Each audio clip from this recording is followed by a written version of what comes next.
Take back control. Stop letting algorithms decide your news. Get uncensored history and real knowledge to strengthen your mind, body, and spirit. Watch ad-free content now at inevernewtv.com premium. This is not an opinion. It's not an opinion that racism operates in this way.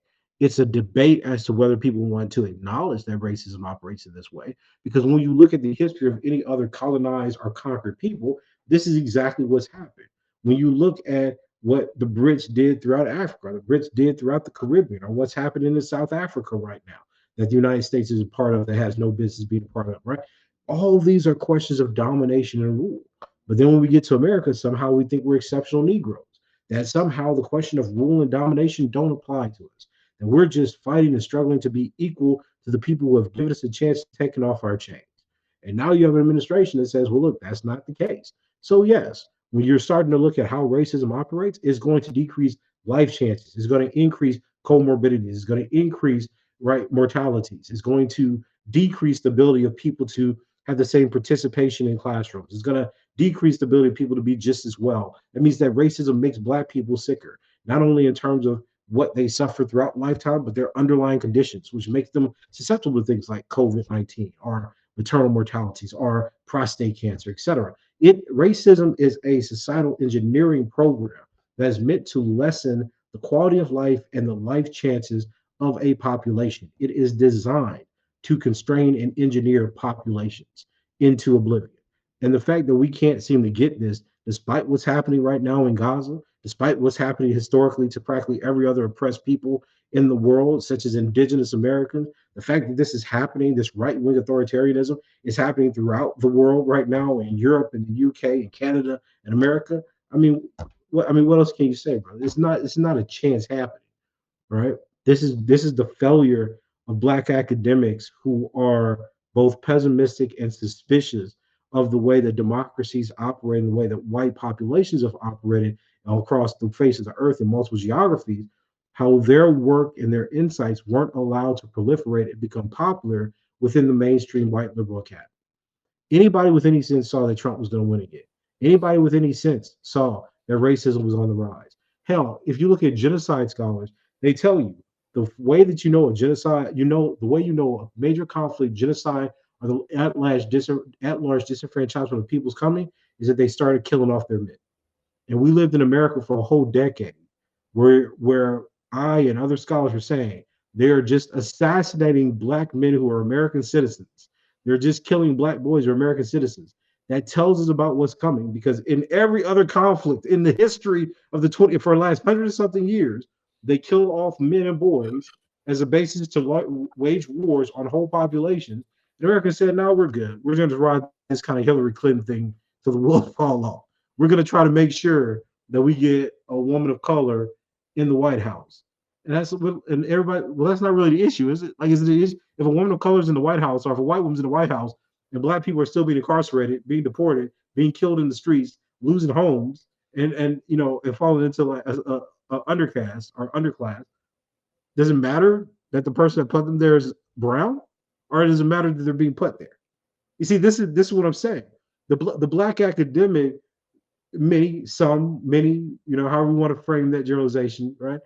Many Black academics saw the rise of a certain kind of political theory and posture as the saving grace of Black people, not because it helped all Black people, not because it negated the environmental stressors that are causing Black children to learn differently or less than their counterparts, right? They appreciate it because it put them in a position of visibility, right? So when I left the United States, I understood this was a rigged game, that this is what was coming, because I could think of no other example in history where this came and then disappeared. I don't think things are random. That's just not how I'm built. I'm a very historical thinker.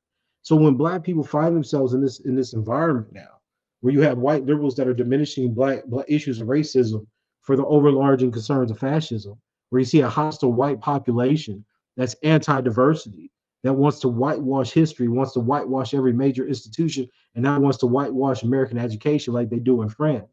I can't say that that's random. I can't explain why America and certain parts of Canada are both eliminating DEI, right? Canada has nothing to do with the United States. They don't support Trump at all, yet they're doing it. I can't explain why America makes a decision on DEI and the UK has, different banks, institutions, corporations doing the same thing. I can't explain that. America's not the UK. I can't explain why it's happening in Europe. But what I can explain is a question. Does white nationalism, ethno nationalism, does white capitalism, does white populations and their insecurities of increased diversification have a historical context to try to eliminate racial difference? Well, I could say yes to that. Why? Because all of history has told us that. Can I say that American democracy seems to function at its best when it is based on some kind of repressive regime of people who are not white in relationship to those who are white? I can say that too. So when they say make America great again, what are they talking about? They're talking about the manufacturing, the capital, the corporations. They instill a strong cultural dominance, which is overwhelmingly white and Anglo-Saxon in the United States. Well, why would that then appeal to white people, even if they're poor, even if they're women? Because it protects their race more than it does the individual entities that politically differ from them. So as a black academic, we are fundamentally geared towards asking, well, how can we get into a system where the system is constantly trying to tell us that we shouldn't be part of it because we're an outsider, and we seek success not in the decimation of that system, not in that system or its destruction, but in our inclusion into it, even at the expense of other groups of people, because we don't have our own country. So we say that our investments in institutions that are American, that make us feel as if we're American, well, that's just the collateral cost. We have to lose some people. That's the wrong way to think about it, because as we see right now, right, the American situation of racism, of anti-blackness, puts black people in another relationship where we're out begging other groups of people to work on our behalf. We're begging Target. We're begging these other places. We're asking the Black Congressional Congress. We're hoping that Harvard wins this lawsuit so others will follow suit, so other universities can preserve our jobs and other corporations will recognize that they need diversity. We applaud people who are willing to include us because we don't control institutions ourselves, right?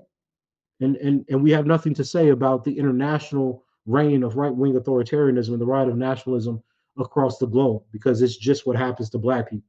And then in 10, 20 years, when this is over, we'll write books about the civil rights struggle of the 21st century, right? Don't we get tired, right? We overcame slavery, Reconstruction, right? 19th century civil rights movement, segregation, Jim Crow, right? Fighting for a Civil Rights Act of 64, 20th century civil rights movement. Trump comes in, 21st century, destroys the civil rights movement, debunks DEI, affirmative action, Title VII, etc. No more affirmative action in admissions and hiring. Now the 21st century move will be to get back what we gained for the last 200 years, and we say that's a success, right? Come on,